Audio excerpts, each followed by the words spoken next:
So hello all, I welcome you all in our next video of Prayag Public School, and this video is for class 8th, right? So if you remember in our last video we have gone through the same story, that is lesson 12, a clock goes tick tock, right?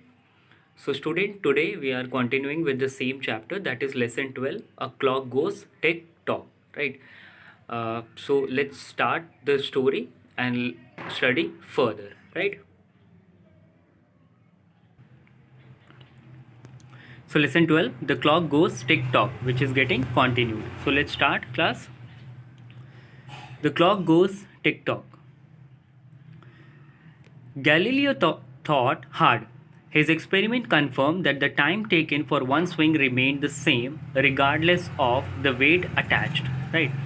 So, if you remember in our last video, we have studied about how Galileo discovered the pendulum works, and what he did to make that pendulum. He uses a string, a string like a an iron string, and he tied that string with a tree, like with a branch of a tree.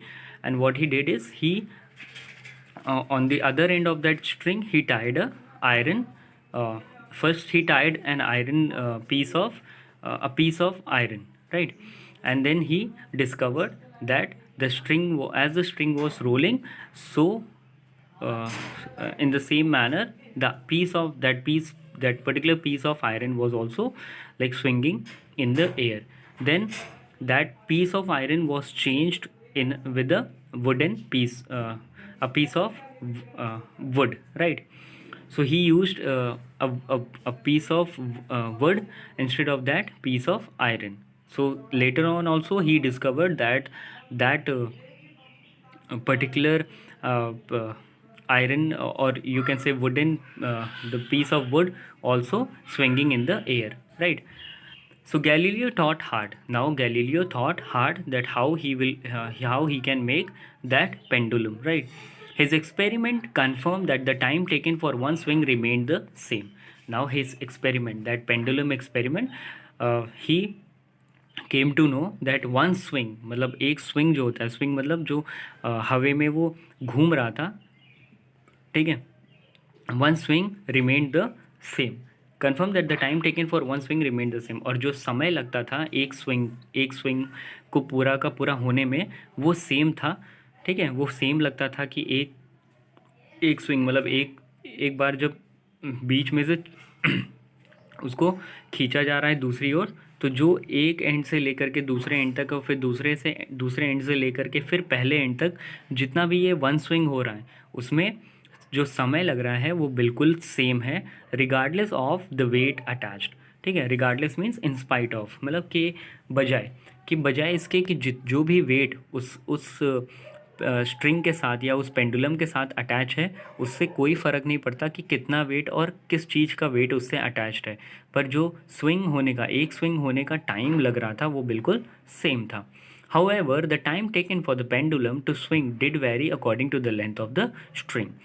जबकि जो pendulum का जब बात pendulum की आई, या जो pendulum की swing करने की बात थी, तो वो वेरी कर रहा था किसके किसके अकॉर्डिंग, लेंथ, स्ट्रिंग के लेंथ के अकॉर्डिंग। मतलब आपने कभी धागा लिया होगा और आपने अगर धागे को एक एंड से अपने हाथ में पकड़ा हुआ है और दूसरे एंड से किसी चीज़ को बांधा हुआ है और आप उसे नचा रहे हो, तो आप देखोगे कि अगर धागा जितना भी लंबा होगा वो उतनी देर तक हवा में स्विंग करेगा, वो पर्टिकुलर चीज़ जो भी आपने दूसरे एंड में बांधा हुआ है, और धागा जितना छोटा होगा वो उतनी कम देर तक या कम टाइम तक वो स्विंग करेगा हवा में, राइट।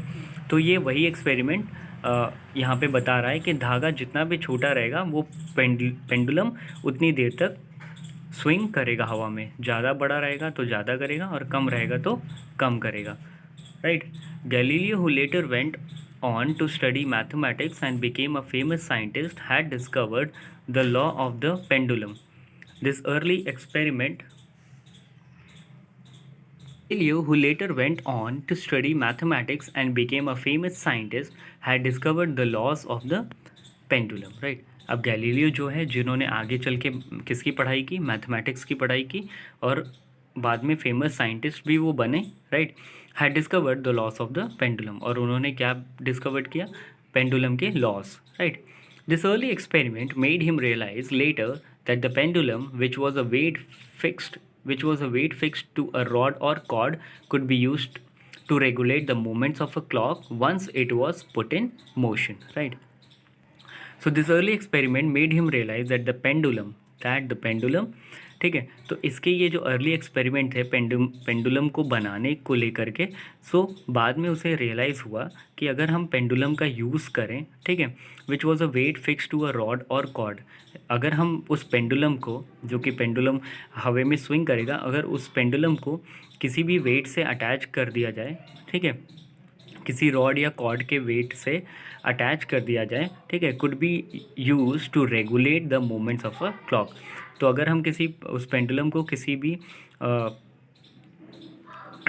ठीक है, उसे किसी रॉड या कॉर्ड से, ठीक है, कॉर्ड मतलब a kind of a string, ठीक है, तो अगर रॉड या कॉर्ड से हम उसे जोड़ दें उसका वेट हो, ठीक है, तो हम क्या कर सकते हैं, उसको रेगुलेट कर सकते हैं क्लॉक के मूवमेंट्स को एडजस्ट करने के लिए. रेगुलेट का मतलब है एडजस्ट, ठीक है. So could be use to regulate the movements of a clock once it was in put in motion. अगर किसी भी पेंडुलम को अगर हम रॉड या कॉर्ड से फिक्स कर दें और फिर उसको क्या कर दें, उसको मोशन में छोड़ दें, मतलब उसको हिला के छोड़ दें, ठीक है, और वो लगातार स्विंग करता रहेगा, तो क्या होगा, इससे रेगुलेट क्या होगा, इससे जो क्लॉक की टाइमिंग होगी, जो क्लॉक होगा, जो क्लॉक की मूवमेंट होगी, वो रेगुलेट होती रहेगी, मतलब वो एडजस्ट होती रहेगी, मतलब वो सही समय, वो घड़ी सही समय बताती रहेगी. Why? Because the pendulum will keep on moving and working. After motion means to and fro movement, right. After all it had the astonishingly useful habit of swinging to and fro at the same speed according to its length, right. So after all it had the astonishingly means surprisingly, right, useful habit of swinging to and fro at the same speed according to its length. और ऊपर से ये भी था कि जो pendulum का speed था वो लगभग जो टू एंड फ्रो स्पीड होता है, मतलब पहले एक एंड से दूसरे, फिर दूसरे से फिर पहले, तो जो स्विंगिंग हैबिट थी या मूवमेंट थी टू एंड फ्रो वाली, वो लगभग सेम थी किसके अकॉर्डिंग, उसके लेंथ के अकॉर्डिंग, मतलब जो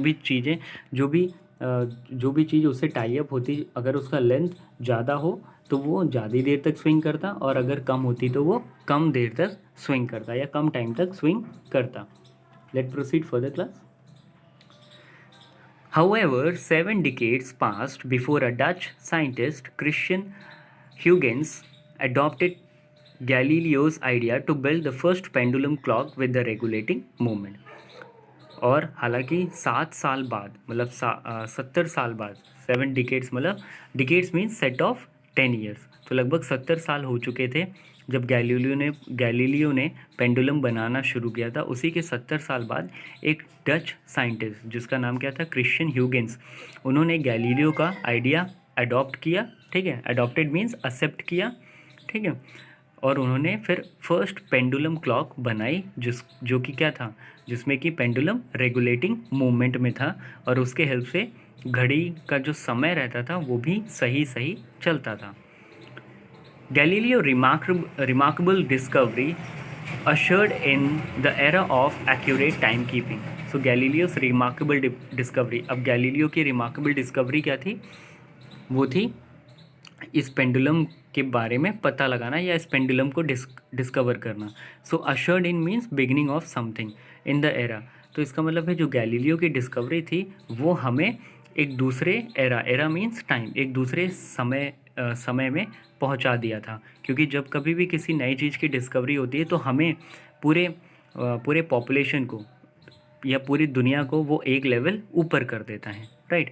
सो Galileo's remarkable discovery ushered in the era of accurate timing. क्योंकि हम पहले जब गैलीलियो की ये डिस्कवरी, पेंडुलम वाली डिस्कवरी नहीं हुई थी, तब हम एक ऐसे एरा, मतलब एक ऐसे टाइम में रह रहे थे जहाँ पे समय के बारे में पता लगाना मुश्किल था, या समय मीन्स टाइम के बारे में। पर अब गैलीलियो के इस डिस्कवरी से अब सब लोगों को कहीं ना कहीं समय के बारे में जानकारी होना शुरू हो गई थी। However, the first mechanical clocks had already appeared a few centuries earlier. जबकि जो मैकेनिकल क्लॉक थी, जो फर्स्ट मैकेनिकल क्लॉक्स थे ना, जो मैकेनिकल घड़ियाँ थी, वो पहले ही कई साल पहले, कई सेंचुरीज पहले ही वो मतलब उनका यूज़ होता चला आ रहा था। Although it is difficult to say exactly when, जबकि ये डिफ़िकल्ट है कहना कि कब से, मतलब कब से इनका यूज़ होना शुरू हुआ था। बट द मैकेनिकल क्लॉक्स वो getting used from from centuries, right. Water clocks with moving parts were in use in China 500 years ago. और जो वाटर क्लॉक थी, ठीक है, वाटर क्लॉक्स थी, वो मूविंग पार्ट्स के साथ साथ, जो उनके मूविंग पार्ट्स थे या दूसरे मूविंग पार्ट्स थे, उनके साथ साथ ये जो वाटर क्लॉक्स थी वो उनका यूज़ होता चला आ रहा था पिछले 500 सालों, मतलब 500 सालों से भी पहले से ही यूज़ किया जा रहा था। कहाँ पे? चाइना में। Late proceed further class.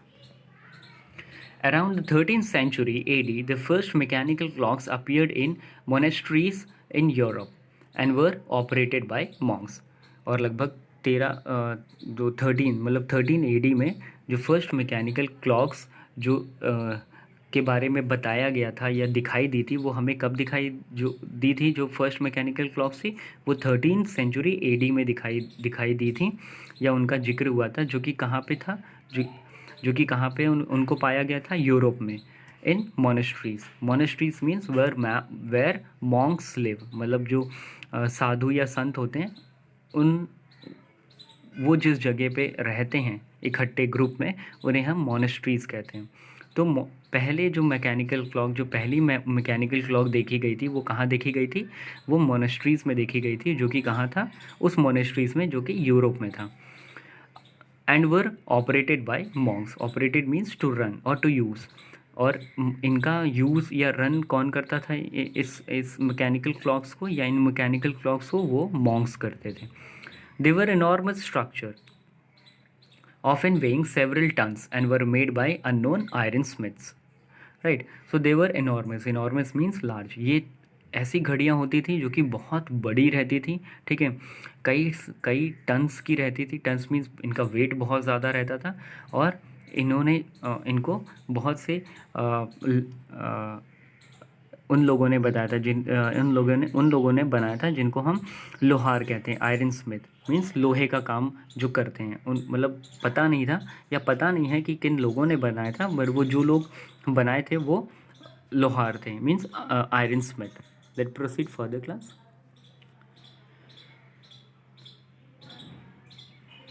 These early contraptions did not have hands or a dial, right? So contraption means strange machines. अब ये जो machines, मतलब जो मैकेनिकल क्लॉक्स है, ये उस टाइम के लिए या उस टाइम में लोगों के लिए क्या थे? स्ट्रेंज मशीन्स थे, मतलब बहुत अद्भुत, अजीब सी मतलब डिस्कवरी थी उस टाइम पे।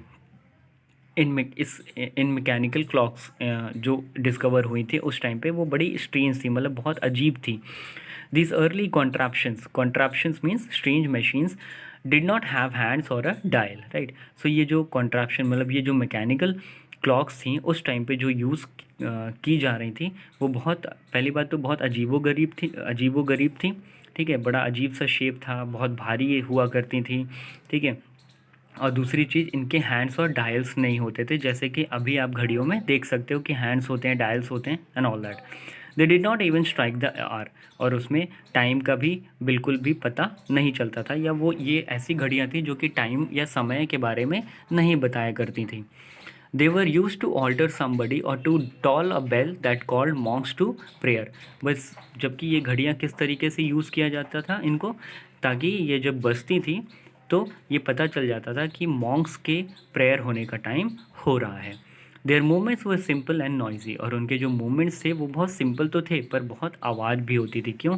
क्योंकि इनमें जो मशीनें यूज़ हो रही थी या इनके जो पार्ट्स थे वो बहुत भारी थे और बहुत कई सारे लोहों से या लोहों से बनी हुई थी और इस वजह से बहुत सारी आवाज़ें आती थी इनके काम करने के दौरान।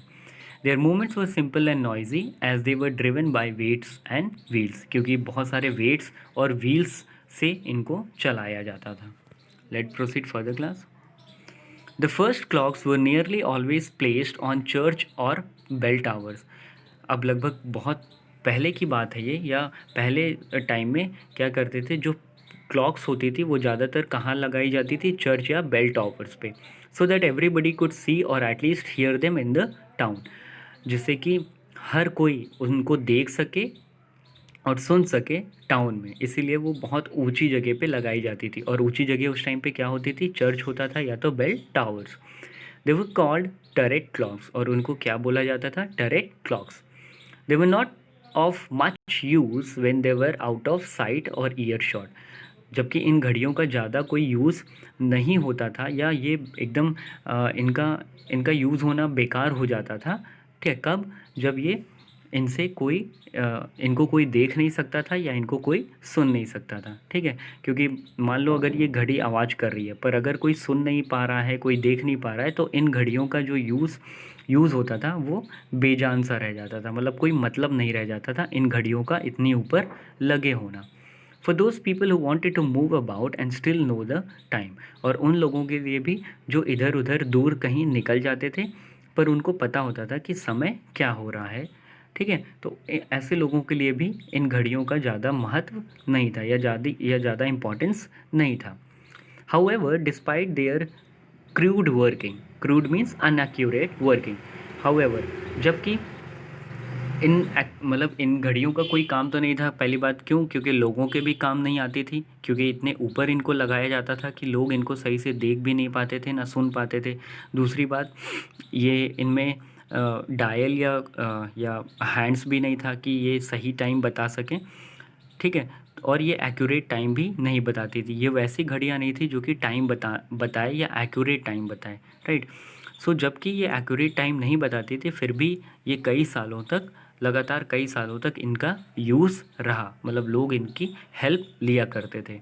How ever despite their crude working, crude means unaccurate working, they manage to work for many years, पर इन घड़ियों ने अपने आप को मैनेज किया कि कई सालों तक इन लोगों ने इनका यूज़ किया।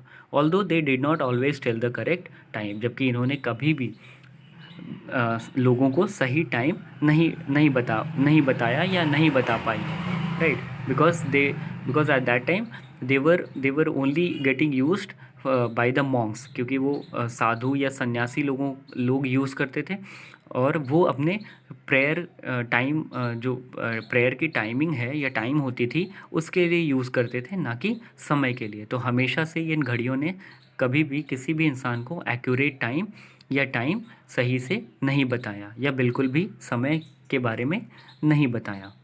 Late proceed further class. The word clock or clock, as it was called in the Middle English, goes back to this time. It was taken from the French word clocky, which means a bell, right?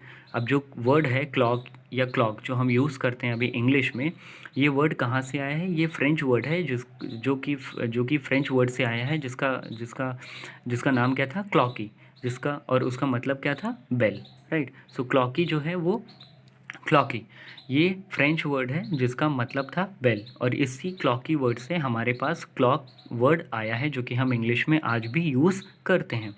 French was widely spoken by the English upper class. French जो है widely spoken, मतलब English जो upper class के लोग थे उस time पे, ठीक है, गैलीलियो के आसपास के टाइम में, उस टाइम पे जो फ्रेंच है वो इंग्लिश के अपर क्लास में बोली जाती थी, मतलब जो अपर क्लास के लोग थे, बहुत हाई फाई लोग थे, उन लोगों के सर्कल में फ्रेंच जो है वो बहुत प्रचलित थी, या ये कह सकते हो कि आप बहुत लोग फ्रेंच वर्ड का यूज़ करते थे आपस में बातचीत करने के लिए। And many English words were borrowed from it, और कई सारे इंग्लिश वर्ड जो हैं वो बोरो किए गए हैं, किससे? फ्रेंच लैंग्वेज से।